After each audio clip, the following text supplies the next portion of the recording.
ndeysan aduna ñande kala ne ɓeydo softudemi subaka foof enen nana walla enen jiya hande ne mbiya yo Allah yurmo yaafo maître Adama Balde mo ganduɗen maître Adama Balde guiɗo leñol. maître Adama Balde aadiyanke hakkude mum e rendo fulɓe. maître Adama Balde joom ñalli e ñalade.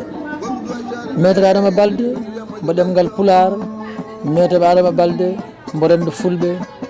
maître Adama Balde guelgal gamaji ne wiya yo Allah yurmo yaafoma, yo Allah harnuma aljanna an dendagal mayɓe julɓe.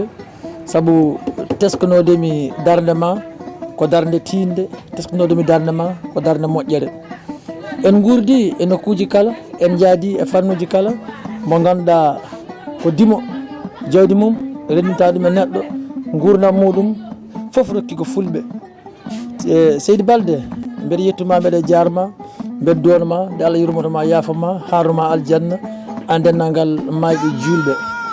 ñalawmaji Allah ne kewi limotako, kono ñalawmaji ɗi limaten ɗi ko ɗin kalaten sababu teskuyaji moƴƴi ɗi ganduɗa en gurdi e nokkuji kala e fannuji kala. ɗo Pular nodda foof aɗa noto, ɗo tawɗa yolde daari foof aɗa sukka. en petti gamaji Sare, en gurdi e Dakaru Ndiayi. maître Adama Balde yo Allah yurmo yaafoma, harnuma aljanna dendagal fulɓe windere ɗo goni tawi ko yiɓɓe leñol ngol daraniɓe ɗemgal ngal guelgal gamaji ñaddi on duwaw, nde Allah yurmoto yaafo harna ɗum aljanna kanko maître Adama Balde e dendagal mayɓe julɓe. guelgal gamaji ñaddi duwaw ko ɓuuri tilde e musidɗo tedduɗo biyeteɗo Adama Balde moni kala ne foti ñalam mum e saaha muɗum. aduna ko ni tan ha gasee.